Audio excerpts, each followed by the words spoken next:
Hi, my name is Pavan Sukhdev. I'm the head of the United Nations Environment Programme's initiative called the Green Economy Initiative, and also the study leader of the TEEB project. The green economy has been catching the airwaves and creating a degree of excitement amongst people, because I think people are beginning to realize that the new economy that we need to get away from the problems of the past is going to be substantially different from the one that we've been used to so far. And if it is the case that this economy is going to be less consumptive of material, more responsible towards the use of energy, less dependent upon fossil fuels, more likely to create a survival case for us into the future so that we do not bear environmental risks and ecological scarcities, then I think clearly that is a logical way forward. What is interesting is, and what has emerged of late, is that when we look at the success stories in the green economy, these are not largely in the developed world, but rather in the developing world.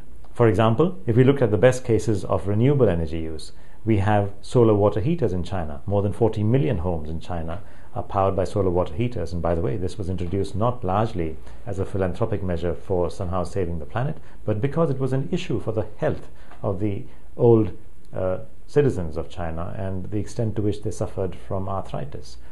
It was also a success story in terms of lowering the cost of energy use in Chinese homes, and obviously it had a positive effect in terms of reducing emissions. If we look at solar photovoltaic, the best success story is Grameen Shakti in Bangladesh. More than 300,000 homes have been electrified so that children do not anymore have to suffer from the fumes of the kerosene lamps that are used for lighting in village homes, but instead can make use of solar electricity. If we look, for example, at organic agriculture, Uganda strikes one as an amazing example, where over the last 4 years, from 45,000 certifications, the number has increased to more than 200,000. And during this process, exports have increased, and there is now a conscious effort to forward integrate this so that the people of Uganda get jobs not only in agriculture but also in packaging and processing. And indeed, if we look at sustainable cities, nothing stands out as much as Curitiba in Brazil, which has been an early mover in the case towards sustainability, with a transportation that is world-beating in the way that it manages large workforces. So here we have it. Green economy is already happening. This is not a distant future into which profits are appearing, but rather a present which is already happening. And interestingly enough, a lot of this is taking place in the developing world. So when I hear comments from people outside and from the press saying that, oh well, green economy is yet another Western construct that is being imposed upon the developing world, all I do is smile, because clearly that is not the case.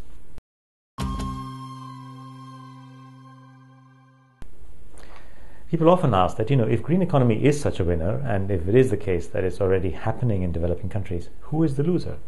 Well, to be honest, the loser is the brown economy, which means that energy-intensive industries, materials-intensive industries, and industries which to this day are totally dependent upon the use of fossil fuels, and agriculture which is damaging to the environment, and forestry which is not done on a sustainable basis.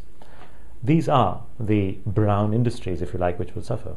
Also to suffer will be, of course, the old-fashioned fisheries in the oceans, which are heavily subsidized, and trawler fleets which are extensively in surplus capacity. So these are, if you like, the sufferers from the green economy. But to be honest, there is no industrial revolution that happened without costs. Whether it was the original one, or whether it was the automation revolution that took place, or whether it was the internet revolution, every new evolution in society and every new change of this scale that takes place does have its costs. The good thing is that the benefits exceed the costs.